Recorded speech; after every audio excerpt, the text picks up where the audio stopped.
Pernahkah kamu menatap layar ponselmu di tengah malam, melihat angka di aplikasi perbankan bisnis milikmu? Angkanya hijau. Grafik penjualan bulan ini sedang naik. Di atas kertas, kamu sedang menang. Tapi anehnya, alih-alih merasa lega dan ingin merayakannya, ada perasaan berat yang samar di dada. Rasa cemas yang sulit dijelaskan. Mungkin karena jauh di lubuk hati, kamu tahu bahwa angka itu rapuh.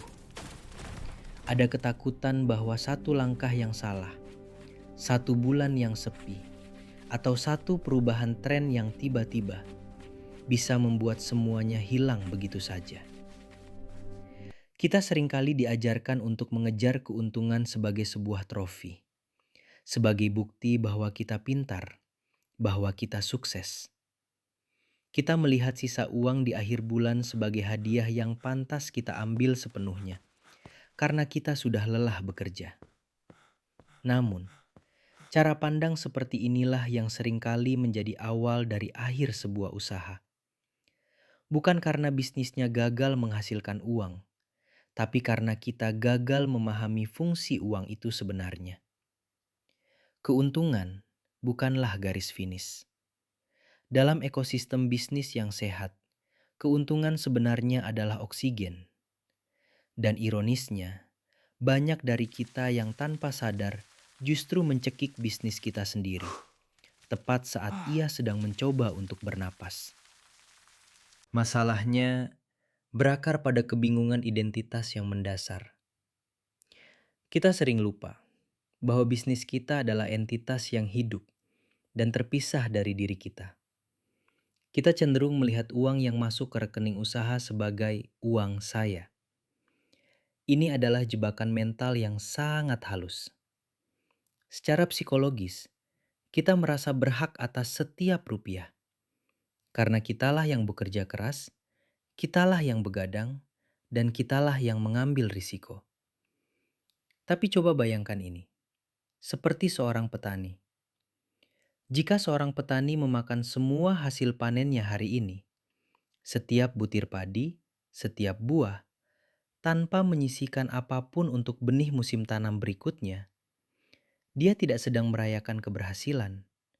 Dia, secara harfiah, sedang memakan masa depannya sendiri. Dalam bisnis, sebagian besar keuntungan itu adalah benihnya. Uang itu adalah satu-satunya hal yang melindungi usahamu dari ketidakpastian pasar, atau alat yang memungkinkannya membeli peluang baru saat kompetitor sedang berhemat. Uang tunai di bank bukan sekedar angka mati. Itu adalah opsionalitas. Itu adalah kemampuan untuk berkata ya pada inovasi atau bertahan saat terjadi krisis tanpa perlu berutang. Saat kita menguras rekening perusahaan sampai kering demi meningkatkan gaya hidup pribadi, kita sebenarnya sedang melucuti baju zirah bisnis kita sendiri.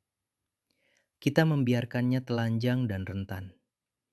Memaksa bisnis itu berjalan di atas tali tipis tanpa jaring pengaman, di mana satu hembusan angin kecil saja, seperti klien yang telat membayar atau biaya operasional yang naik, bisa menjatuhkan semuanya ke jurang.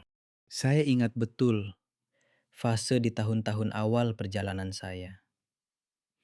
Kala itu, ada satu bulan di mana arus kas tiba-tiba melonjak, jauh di atas rata-rata. Rasanya euforia. Melihat saldo rekening yang biasanya pas-pasan, kini memiliki digit ekstra. Ego saya mengambil alih. Tanpa berpikir panjang, saya memindahkan sebagian besar surplus itu ke rekening pribadi. Saya membenarkan tindakan itu dengan menyebutnya bonus kinerja. Atau mungkin sekedar validasi instan bahwa keputusan saya untuk berbisnis adalah benar. Tapi perasaan kaya itu semu dan tidak bertahan lama. 2 minggu kemudian, sebuah kewajiban tak terduga muncul.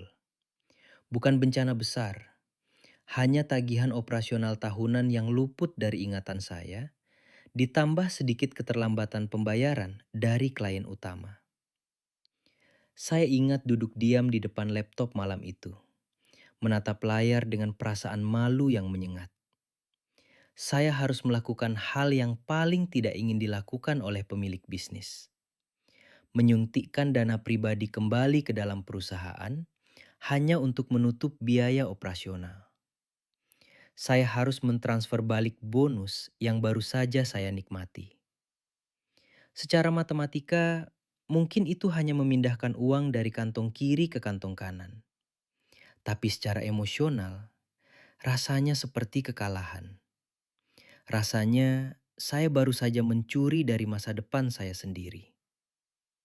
Di saat itulah, di tengah keheningan kamar kerja saya sadar bahwa saya telah memperlakukan bisnis ini seperti mesin ATM, bukan seperti anak asuh yang perlu diberi makan cukup agar ia bisa tumbuh mandiri.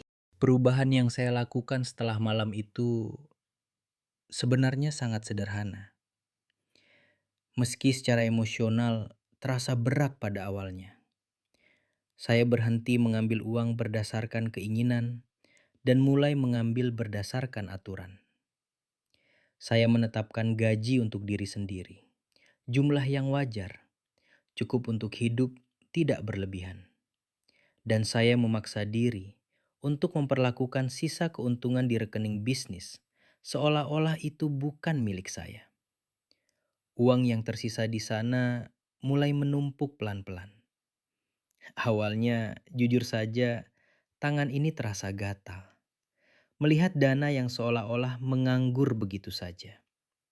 Rasanya tidak produktif, seakan-akan saya menyia-nyiakan potensi uang itu. Namun seiring berjalannya waktu, perspektif saya perlahan bergeser. Tumpukan dana itu bukan lagi sekedar angka mati. Itu berubah menjadi dana kewarasan. Itu menjadi benteng yang memisahkan keputusan panik dengan keputusan strategis.